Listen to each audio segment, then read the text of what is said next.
Reserve. And he was happened to be listening to an interview he did about 2 or 3 weeks ago on the Maria Bartiromo show, and it was a really extensive interview. It almost went on for about 45 minutes, where he was talking about business and the U.S. economy and so on and so forth. But one of the things he did say is that a healthy, vibrant economy produces jobs and more growth, and that a lot of the past few years, the past 6, 7, 8 years, there's been so much of this regulation that has just put burdensome on businesses where they had to hire people to do compliance work that really weren't being productive. Does that make sense? They were hiring people to do compliance work and not really from a productivity standpoint.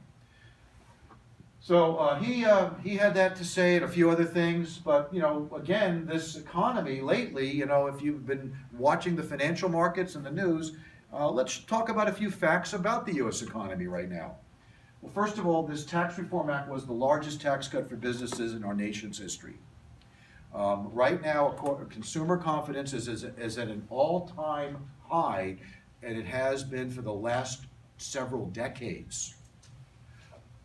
The Dow Jones Industrial Average has risen more than 30%. If you had a 401k, your 401k has gone up about 30% in the last year. Okay? Isn't that better than going from 401 to 201? Okay, like we did in the recession? Okay. So several of the other stock market indices are up also. As a matter of fact, I think the Dow today reached another record. It just seems every couple of days the Dow Jones is breaking new records. We're now racing towards 27,000 in the Dow. Also, there was an elimination of the ACA mandate, or so-called tax penalty.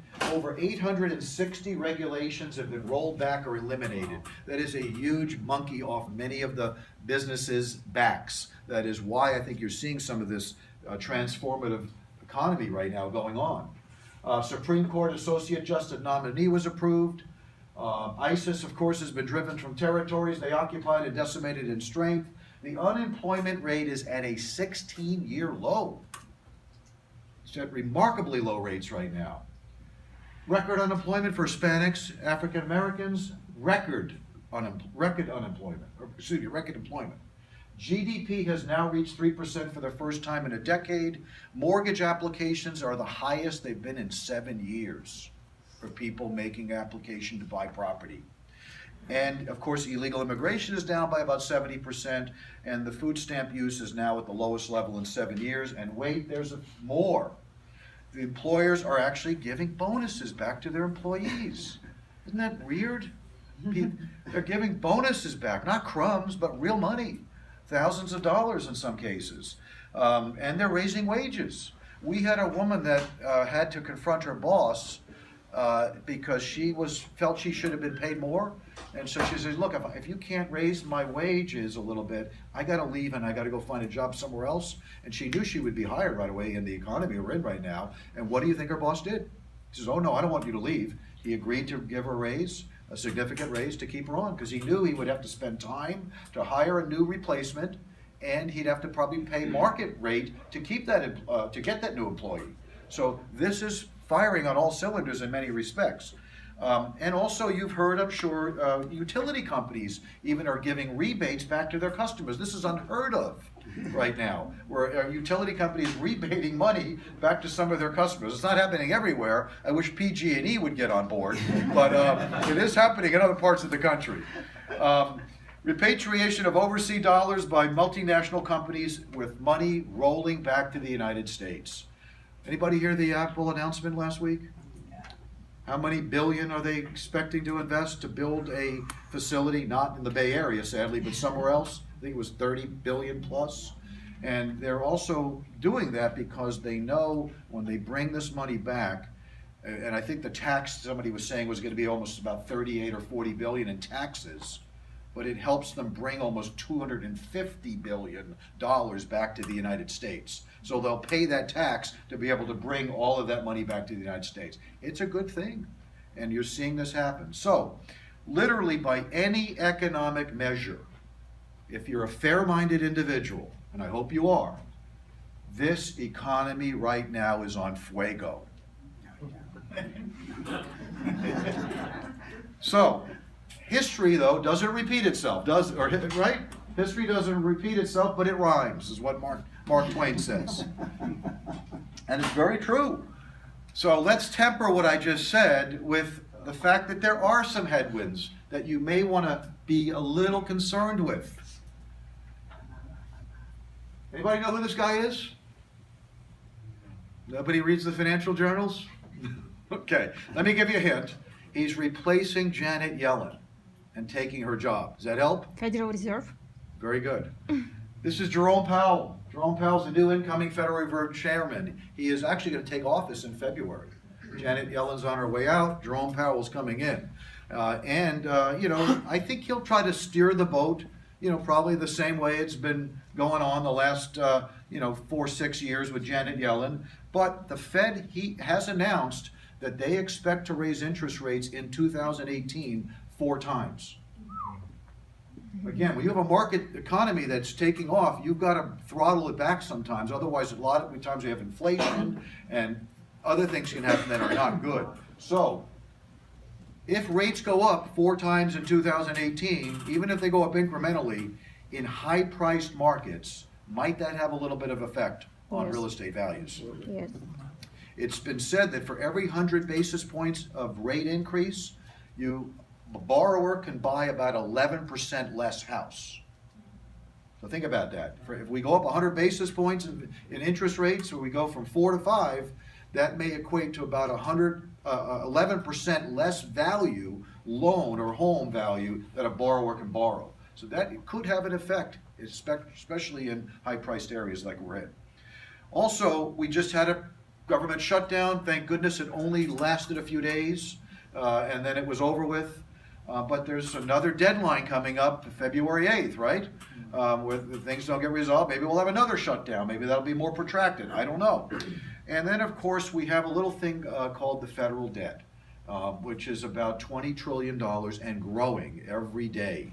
And that is a big elephant in the room. That $20 trillion of debt that literally, from the time a person is born in this country, they have an anchor on them, which is that they're they're owing some money to help pay for that debt.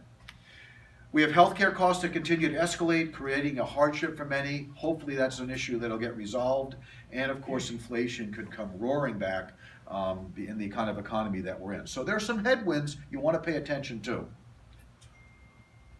Okay, so I said I would share with you a case study. This is a deal we got involved in Vallejo. It's on Perrott Street. It was a little 2-story, 3-bedroom, 1.5 bath PUD, which is a planned urban development townhome type property. I like PUDs versus condos because a PUD is a property that literally any lender will finance, regardless of the homeowners association issues. Whereas a condominium, if you're trying to go get FHA or VA financing or Fannie Freddie financing, the property project must be approved. The HOA has to be pretty solvent and has to meet certain litmus tests. So PUDs, if you will, are really cool in that respect. This was a property that we acquired for $48,900, and we had to put another $10,000 into cleaning it up and renovating it. It was a pretty clean property. Didn't need a whole lot of work when this thing was acquired. And it had a garage too, actually. But here was the problem. We found a buyer. The situation is this. We found a buyer who had strong credit. They were willing to buy this unit from us as an investment property for them at $140,000. They had $30,000 in cash to put down, and they were trying and wanted to get a FHA loan for the $110,000 balance. The problem was that in talking with them, they could only afford to pay about $700 a month to buy this investment property. If you pay too much, there's no cash flow. When you add HOA on top of that, taxes and insurance, there's very little cash flow. And so they said, look, that's the most we're willing to do. If we can't do it, we don't want to buy the property. And so they applied for an FHA loan. They were offered this type of financing on the $110,000. They were offered a 6.46% interest rate for 30 years, which had a payment on it of right around $700 a month, $692.38 a month. Everybody see the issues? The bigger problem is when they went to get that loan, because this was a property being flipped, and I think we bought it from somebody else who had bought it, so there were 2 title transfers in a short period of time. FHA doesn't like that.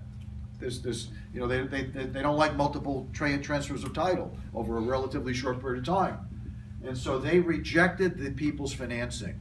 Borrowers got turned down for the FHA financing. So, what did we do? We have a buyer that wants to pay $140. That's a nice profit. They got $30,000 to put down. What were some of the solutions? We could do nothing and just say, well, let's chalk it up. You know, hey, life is tough. Let's go find another buyer. You know, maybe a buyer will materialize. Maybe a buyer won't pay the same price. That's certainly one option, which we decided not to do. We could go try to get them to get another loan. But if the FHA loan was at a pretty good interest rate, and if they went to get a conventional loan or another type of loan, or even a private loan, the rate would be much higher, and the payment would be much higher. So that didn't really work for them. Or we could seller finance the sale, right? Everybody understand what seller financing sale means? Mm-hmm. So let me ask you this question. I know you've been paying along here. Would you seller finance the sale to buyers who have strong credit, are putting down $30,000 towards a $140,000 purchase price? Would anybody consider that in this room? A few of you would. Second question. Would you seller finance these buyers for a fixed interest rate of 6.46% for 30 years, 360 months? Anybody willing to do that? Nobody? We had John the other night that said he would do it. Okay. 10%. I think that's a wise decision, let me just say it. Because why might you not want to finance somebody long-term at a fixed interest rate? Inflation. Inflation. Interest rates rise, and you're holding a fixed asset at a fixed interest rate, right? 6.5% return. You can make 10, 20%. Well, to some people, 6.5% is a good return, actually. If they have money sitting in the bank, earning them less than 2%, that might be a good return for some people. Not for people in this Also, is that return taxable? If you don't do it through an IRA or some other way. Yeah, it's taxable. That interest is taxable. So you're not really getting 6.46%. You have to pay tax on it. So there's a lot of reasons why you might not want to finance somebody for 30 years. I'm glad that we're both looking through the same prism, because that's how I looked at it. You know, I was like, well, geez, they got money to put down. They got good credit. But I don't know that I would want to finance them for 30 years. A lot can happen in 30 years too, right? So, I remembered William Randolph Hearst and what he said, quote, "You must keep your mind on the objective, not on the obstacle." What is he really saying? That you want to look at what the objective is here. What is the objective? Well, can we sell to these people? Can we somehow get them into this property so that it works for them and it works for me? That's really the objective, right? Has anybody ever heard the term bifurcate or bifurcation? A few of you have. The definition is up here if you haven't heard of it. Essentially, the definition to bifurcate or bifurcation is to divide into 2 branches or forks. Okay? So, what we did is we went back to these people and we said, look, we can finance you. I can't do it at 6.46%. I'm not a bank. I don't lend at bank rates. I'd be willing to finance you at about 8 or 8.5%. And what do you think they said? Well, what's the payment on that? Well, payment's north of $800 a month. We can't afford that. We're not interested. So, that's what we talked about, this bifurcation idea. And here's what we ended up proposing to them as a second option. Could we bifurcate the debt, the $110,000 of debt, and split it into 2 notes, a first lien for $70,000 and a second lien for $40,000? Instead of taking back 1 note for $110,000 for 30 years at 6.46%, could we split the debt into 2 separate deeds of trust and notes? Yes or yes? Yes. Yes, of course we could.